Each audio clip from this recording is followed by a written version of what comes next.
गलातीहरूलाई पावलको पत्र अध्याय 1। पावल ख्रिस्टको एक प्रेरित, जो मानिसहरूबाट वा कुनै मानिसद्वारा पठाइएको होइन, तर येशू ख्रिस्ट र परमेश्वर पिता जसले उहाँलाई मृत्युबाट जीवित पार्नुभयो, उहाँबाट पठाइएको हुँ। म र मसँग हुने सबै भाइहरूबाट गलातियाका मण्डलीहरूलाई परमेश्वर पिता र हाम्रा प्रभु येशू ख्रिस्टबाट तिमीहरूलाई अनुग्रह र शान्ति। हाम्रा परमेश्वर र पिताको इच्छा अनुसार उहाँले यस वर्तमान दुष्ट युगबाट हामीलाई छुटकारा दिनलाई हाम्रा पापका निम्ति आफैलाई अर्पण गर्नुभयो। परमेश्वरलाई सदा सर्वदा महिमा भइरहोस्। आमीन। मलाई आश्चर्य लागिरहेछ कि ख्रिस्टको अनुग्रहमा तिमीहरूलाई बोलाउनु हुनेलाई यति चाँडै त्यागेर तिमीहरू भिन्न सुसमाचारतिर लागिरहेछौ। वास्तवमा अर्को सुसमाचार छैन, तर यस्ता कोही कोही छन् जसले ख्रिस्टको सुसमाचारलाई भ्रष्ट पार्न खोज्छन्। हामीले प्रचार गरेका सुसमाचारको विपरीत हामीले वा स्वर्गबाट आउने दूतले नै प्रचार गर्यो भने पनि त्यो व्यक्ति श्रापित होस्। हामीले अघिदेखि नै भने जस्तै म फेरि अहिले पनि भन्दछु, तिमीहरूले जुन सुसमाचार ग्रहण गरेका छौ त्यसको विपरीत अरू कसैले तिमीहरूलाई प्रचार गर्दछ भने त्यो श्रापित होस्। के म मानिसहरूको निगाह खोज्दैछु कि परमेश्वरको, अथवा के मैले मानिसहरूलाई खुसी पार्न खोज्दैछु? यदि मैले अझै मानिसहरूलाई खुसी पार्न कोसिस गरेको भए म ख्रिस्टको दास हुने थिइनँ। भाइ हो, तिमीहरूले यो जान भन्ने म चाहन्छु कि मैले प्रचार गरेको सुसमाचार मानिसको सुसमाचार होइन, किनकि मैले यो कुनै मानिसबाट पाएको होइन, न मलाई यो सिकाइएको थियो, तर येशू ख्रिस्टको प्रकाशद्वारा मैले यो पाएको हुँ। यहुदी धर्ममा छँदा मेरो अघिको जीवनको विषयमा तिमीहरूले सुनेका छौ, कसरी मैले परमेश्वरको मण्डलीलाई भयानक रूपले सताएँ र त्यसलाई नाश गर्न खोजे।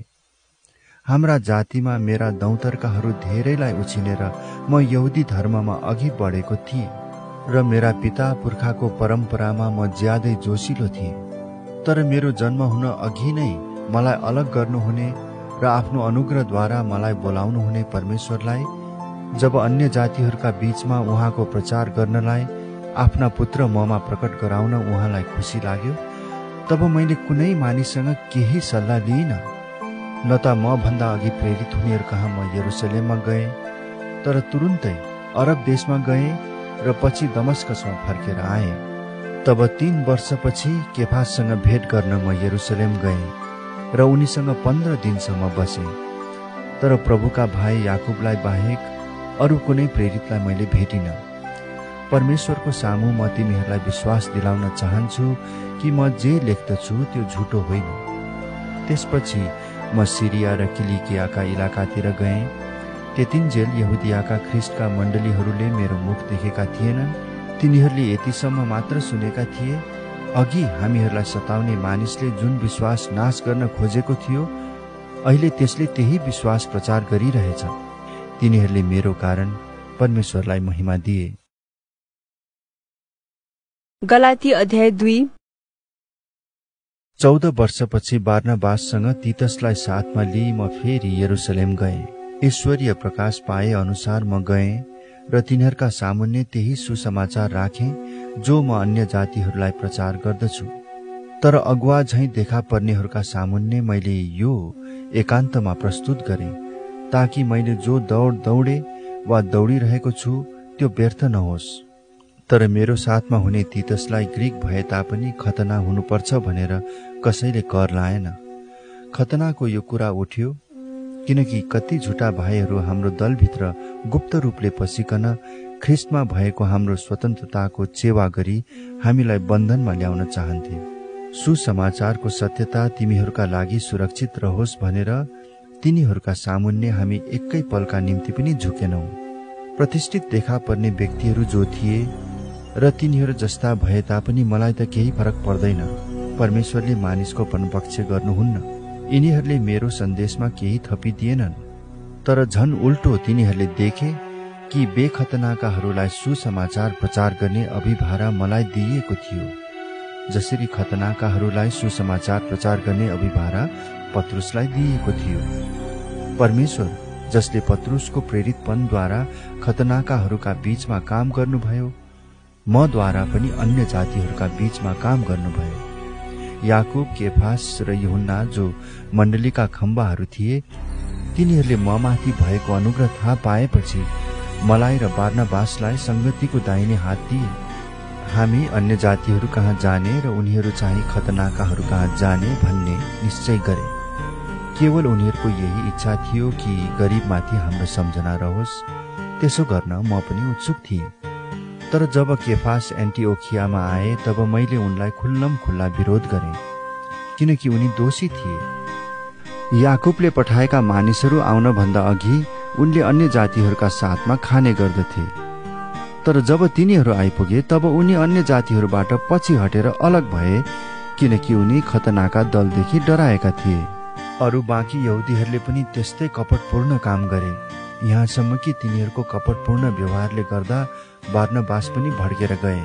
तर जब सुसमाचारको सत्यता बमोजिम तिनीहरू नचलेका मैले देखेँ, तब तिनीहरू सबैका सामुन्ने मैले केफासलाई भने, तपाईँ यहुदी भइकन यहुदी जस्तो नभई अन्य जातिहरू जस्तै चल्नुहुन्छ भने अन्य जातिहरूलाई यहुदी जस्तै जिउन कसरी कर लाउनुहुन्छ?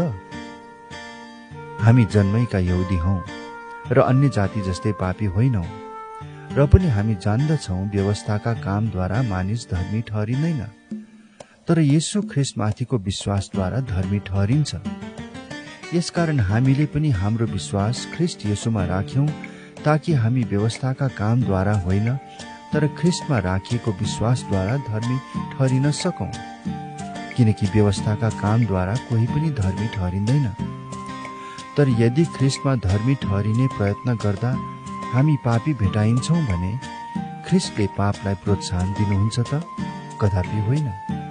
किनकि आफैले भत्काएको कुरा मैले फेरि बनाएँ भने आफैले आफैलाई म अपराधी हुँ भन्ने साबित गर्छु।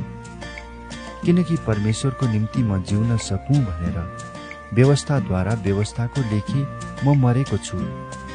म ख्रीष्टसँगै क्रुसमा टाँगिएको छु।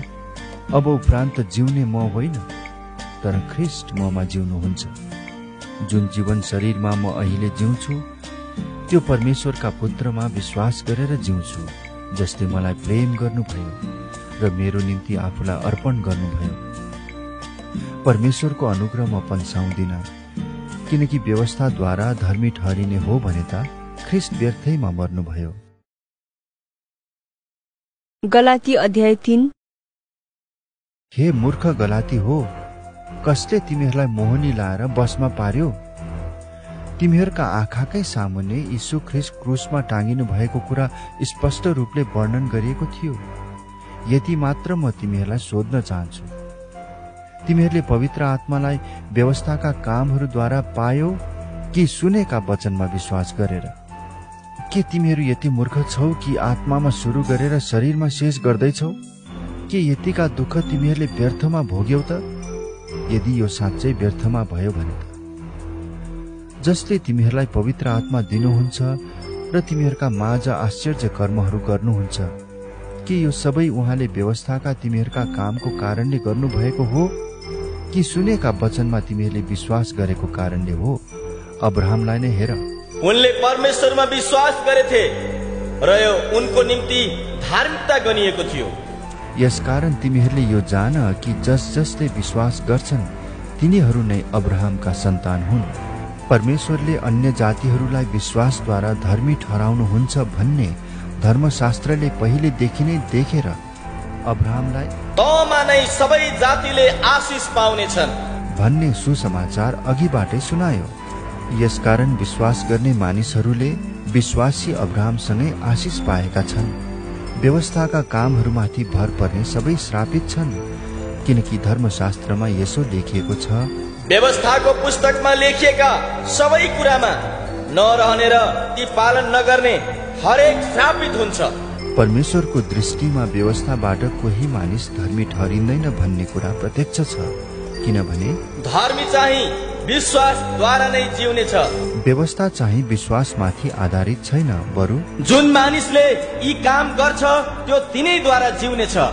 हाम्रा निम्ति शराब बनेर ख्रीष्टले हामीलाई व्यवस्थाको शराबबाट मोल तिरेर छुटाउनु भयो, किनकि काठमा झुन्डिने हरेक श्रापित हुन्छ भन्ने लेखिएको छ।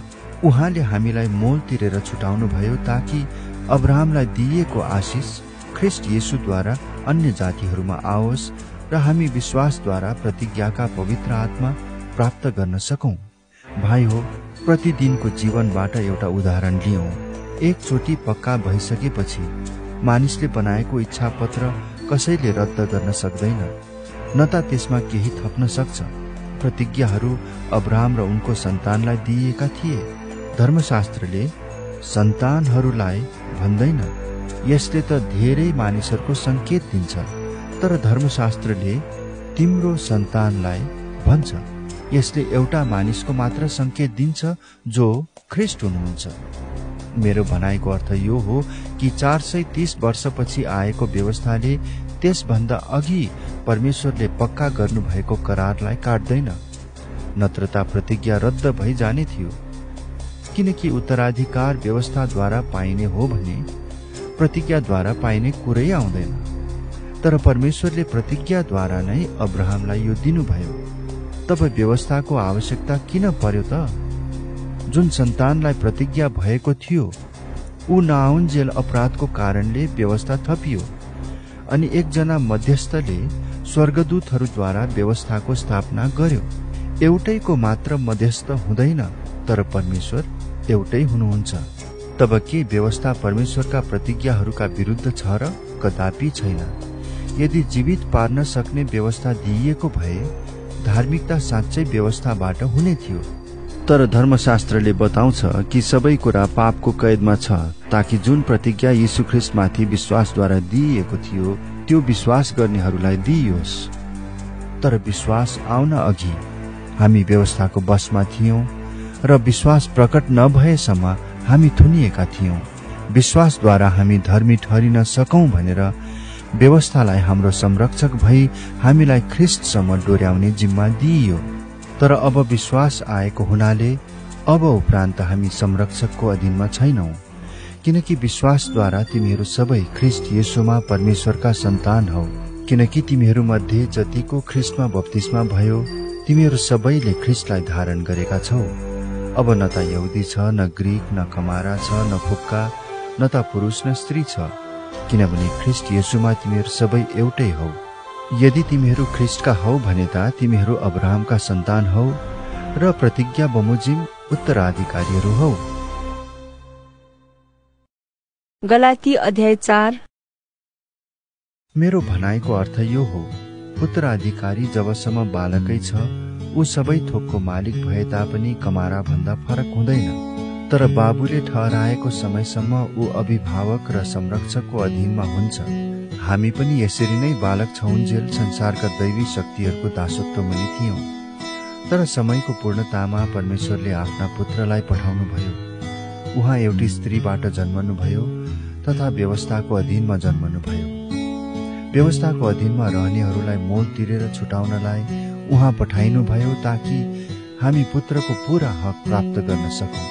तिमीहरू पुत्र भएका हुनाले परमेश्वरले आफ्ना पुत्रको आत्मा हाम्रा हृदयमा पठाइदिनु भयो, जसले हे अब्बा पिता भनेर पुकार्नुहुन्छ।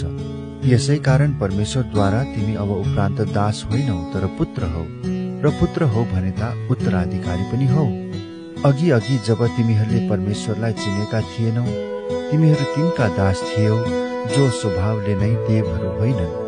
तर अब त तिमीहरूले परमेश्वरलाई चिनेका छौ अथवा परमेश्वरबाट चिनिएका छौ, र पनि फेरि कसरी तिमीहरू ती निर्बल र सुरुका तुच्छ सिद्धान्तहरूतिर फर्कन्छौ र फेरि तिनका दास बन्न चाहन्छौ। तिमीहरू तिथिहरू, महिनाहरू, ऋतुहरू र वर्षहरू मान्दछौ।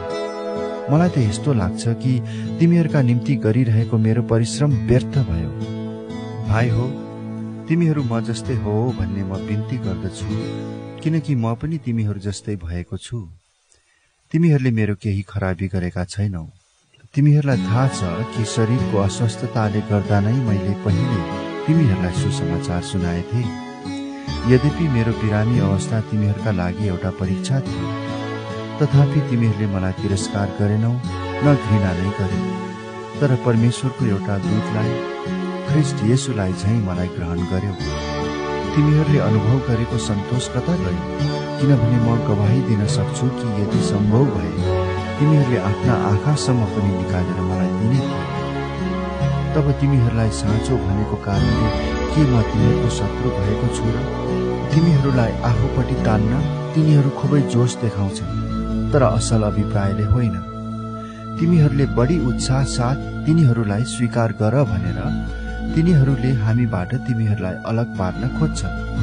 असल अभिप्रायको निम्ति जोसिलो हुनु असल हो, तर म तिमीहरूका माझमा हुँदा मात्र जोश देखाउनु असल होइन। मेरा साना बालक हो, ख्रिस्ट तिमीहरूमा नबनिनु भएसम्म म फेरि प्रसव पीडामा छु। अहिले म तिमीहरूका साथमा भएर तिमीहरूसँग मेरो बोल्ने तरिका बदल्न सके कति असल हुने थियो, किनकि तिमीहरूका विषयमा म अन्योलमा परेको छु। तिमीहरू व्यवस्थाको अधीनमा रहन चाहनेहरूले मलाई भन, व्यवस्थाले के भन्छ? के तिमीहरूलाई थाहा छैन? किनभने लेखिएको छ, अब्राहमका 2 छोराहरू थिए, कमारी तर्फबाट एक, अर्को चाहिँ स्वतन्त्र स्त्रीबाट। कमारीको छोरो चाहिँ शरीर अनुसार जन्मेको थियो, तर स्वतन्त्र स्त्रीबाट जन्मेको छोरो प्रतिज्ञाद्वारा। यो कुरालाई रूपक दृष्टान्तको रूपमा लिन सकिन्छ। ती स्त्रीहरू 2 किसिमका करारहरू हुन्। एउटी चाहिँ सिनै पर्वतबाट दासत्वको लागि सन्तान जन्माउने हागार हो। हागार अरब देशको सिनै पर्वत हो र वर्तमान यरुसलेमसँग त्यसको तुलना गर्न सकिन्छ, किनकि त्यो आफ्ना बालकहरूका साथ दासत्वमा छ। तर माथिको यरुसलेम स्वतन्त्र छ, जो हाम्री आमा हुन्, किनभने लेखिएको छ, हे नजन्माउने बाजी आनन्द गर, हे प्रसव पीडा थाहा नपाउने मन खोलेर कराऊ, किनभने पति भएकी स्त्री भन्दा त्यागेकी स्त्रीका छोराछोरी धेरै छन्। अब हे भाइ हो, इसहाक जस्तै हामी पनि प्रतिज्ञाका सन्तान हौ। तर त्यस बेला जसरी शरीर अनुसार जन्मेकोले आत्मा अनुसार जन्मेकोलाई सताउँदथ्यो, अहिले पनि त्यस्तै छ। तर धर्मशास्त्रले के भन्दछ? कमारी र त्यसको छोरालाई निकालिदेऊ, किनभने दासी पुत्र स्वतन्त्र स्त्रीको छोरासँग उत्तराधिकारी हुने छैन। यसकारण भाइ हो, हामी कमारीका होइनौ, तर स्वतन्त्र स्त्रीका सन्तान हौ। गलाती अध्याय 5। स्वतन्त्रताको निम्ति ख्रिस्टले हामीलाई स्वतन्त्र पार्नु भएको छ। यसकारण दरा भएर खडा हो र फेरि दासत्वको जुवामुनि नपर। म पावलले नै तिमीहरूलाई भन्दछु, तिमीहरूले खतना लियो भने ख्रिस्टबाट तिमीलाई कुनै फाइदा हुने छैन। खतना हुने प्रत्येकलाई म फेरि चेतावनी दिन्छु कि सम्पूर्ण व्यवस्था पालन गर्न त्यो बाध्य हुन्छ। तिमीहरू जो व्यवस्थाद्वारा धर्मी ठहरिन चाहन्छौ, तिमीहरू ख्रिस्टबाट अलग भएका छौ। तिमीहरू अनुग्रहबाट तल खसेका छौ, किनकि हामी पवित्र आत्माद्वारा विश्वासबाट धार्मिकताका आशाको प्रतीक्षा गर्छौं। ख्रिस्ट येशूमा न त खतना केही मूल्यको न बेखतना केही मूल्यको हुन्छ, तर एउटै कुराको मात्र मूल्य छ, अनि त्यो हो प्रेमद्वारा काम गर्ने विश्वास। तिमीहरू राम्रै दौडिरहेका थियौ। कसले तिमीहरूलाई सत्यता पालन गर्नमा बाधा दियो? तिमीहरूलाई बोलाउनु हुनेबाट यो फकाउने फुस्लाउने काम भएको होइन। थोरै खमीरले जम्मै ढिकालाई खमीरा बनाउँछ। म प्रभुमा भरोसा राख्दछु कि तिमीहरूले मेरो बाहेक अर्को विचार अपनाउने छैनौ। तिमीहरूलाई पिरोल्ने जोसुकै भए पनि त्यसले दण्ड भोग्नेछ। तर भाइ हो, यदि म अझै खतनाको प्रचार गर्दछु भने म माथि यी सब सतावट किन आएका? त्यसो हो भने त क्रुसबाट आउने बाधा गएको छ। तिमीहरूलाई विचलित पार्नेहरूले त बरु आफ्नो अङ्ग नै काटे पनि हुने। भाइ हो, तिमीहरू त स्वतन्त्रताको निम्ति बोलाइएका हौ। केवल त्यस स्वतन्त्रतालाई पापमय स्वभावको निम्ति प्रयोग नगर, तर प्रेममा तिमीहरू एक अर्काको सेवक बन, किनभने समस्त व्यवस्था एउटै वचनमा पूरा भएको छ। तैले आफ्नो छिमेकीलाई आफूलाई चाहिँ प्रेम गर। तर तिमीहरू एउटाले अर्कालाई टोक्ने र निल्ने गर्छौ भने त होशियार गर, तिमीहरू एक अर्काबाट नै खतम हुनु नपरोस्। तर म भन्दछु, पवित्र आत्माद्वारा हिँड र पाप स्वभावका लालसा पूरा नगर, किनकि पाप स्वभावका लालसा पवित्र आत्माको विरुद्ध हुन्छन्, अनि पवित्र आत्माको इच्छा पाप स्वभावको विरुद्ध। तिमी जे गर्न चाहन्छौ त्यसबाट तिमीहरूलाई रोक्नका निम्ति यी चाहिँ एउटा अर्काको विरुद्धमा हुन्छन्। तर यदि तिमीहरू पवित्र आत्माद्वारा डोर्याइएका हौ भने त तिमीहरू व्यवस्थाको अधीनमा हुँदैनौ, पाप स्वभावका कामहरू प्रत्यक्ष छन्, जो यिनै हुन्: व्यभिचार, अपवित्रता, लम्पटपना, मूर्ति पूजा, मन्त्र तन्त्र, दुश्मनी, झैझगडा, ईर्ष्या, क्रोध, स्वार्थीपन, फुट, गुटबन्दी, डहा, पियक्कड़पन, मोजमज्जा र यस्तै अरू, जसका विषयमा म तिमीहरूलाई चेतावनी दिन्छु र अघि पनि दिएकै हुँ। जसले यस्ता कामहरू गर्दछ परमेश्वरका राज्यका हकदार बन्ने छैनन्। तर पवित्र आत्माको फल चाहिँ प्रेम, आनन्द, शान्ति, धैर्य, दया, भलाइ, विश्वस्तता, नम्रता, संयम हुन्। यस्ता कुराहरूका विरुद्धमा कुनै व्यवस्था छैन।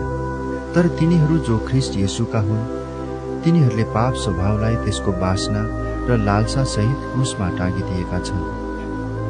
हामी पवित्र आत्माद्वारा जिउँछौं भने आत्माकै अनुसार हिँडौं। हामी अहंकारी नहोऔं, एउटाले अर्कालाई रिस नउठाऔं र एउटाले अर्कालाई ईर्ष्या नगरौं। गलाती अध्याय 6।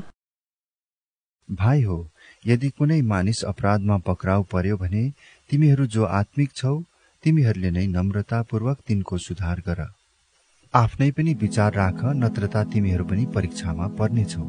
एउटाले अर्काको भार उठाओ र यसरी ख्रीष्टको व्यवस्था पूरा गर। किनकि कुनै मूल्य नभएको मानिसले आफैलाई केही हुँ भनी ठान्छ भने त्यसले आफैलाई धोका दिन्छ। प्रत्येकले आफ्नै कामको जाँच गरोस्, तब मात्र त्यसले आफैलाई अरूसँग तुलना नगरी आफैमाथि गर्व गर्न सक्छ। किनभने हरेकले आफ्नो भार आफै उठाउनु पर्छ। वचनको शिक्षा पाउने हरेकले आफ्ना सबै असल थोकहरू वचन सिकाउनेसँग बाँडचुँड गर्नुपर्छ। धोकामा नपर, परमेश्वरको ठट्टा हुँदैन। किनभने मानिसले जे रोप्दछ त्यसैको कटनी पनि गर्नेछ। जसले आफ्नो पापमै स्वभावको निम्ति रोप्दछ त्यसले आफ्नो पापमै स्वभावबाट नै सर्वनाशको कटनी गर्नेछ। तर जसले आत्माको निम्ति रोप्दछ त्यसले आत्माबाट नै अनन्त जीवनको कटनी गर्नेछ। भलाइ गर्ने काममा हामी नथाकौं, किनभने यदि हिम्मत हारेनौं भने ठीक समयमा हामी कटनी गर्नेछौं। यसकारण मौका पाए अनुसार हामी सबै मानिसको भलाइ गर्दै जाउँ, विशेष गरी तिनीहरूको जो हाम्रो विश्वासका परिवारका हुन्। हेर, म कति ठूला ठूला अक्षरहरूले आफ्नै हातले तिमीहरूलाई लेखिरहेछु। ख्रीष्टका क्रुसको कारणले सतावटमा नपरुन् भनी बाहिर तवरले सब ठीक देखिन चाहनेहरूले नै तिमीहरूलाई खतना लिन कर लाउँछन्। किनकि खतना लिनेहरू आफै पनि व्यवस्था पालन गर्दैनन्। तर तिमीहरूको शरीरमा घमण्ड गर्नको निम्ति तिमीहरूले खतना लिएको तिनीहरू चाहन्छन्। हाम्रा प्रभु येशू ख्रीष्टको क्रुस बाहेक अरू कुनै पनि कुरामाथि घमण्ड गर्ने कुरा मदेखि दूर रहोस्, जसद्वारा म चाहिँ संसारको लेखी र संसार मेरो लेखी क्रुसमा झुन्ड्याइएको छ। न त खतनाको केही महत्व छ, न बेखतनाको, तर नयाँ सृष्टि नै सब थोक हो। अब जो जति यस नियममा चल्दछन् तिनीहरूमाथि र परमेश्वरका इस्रायल जातिमाथि शान्ति र कृपा रहोस्। अबदेखि उसो कसैले मलाई कष्ट नदियोस्, किनभने म आफ्नो शरीरमा येशूका डामहरू धारण गर्दछु। भाइ हो, हाम्रा प्रभु येशू ख्रीष्टको अनुग्रह तिमीहरूको आत्मासँग रहोस्। आमीन।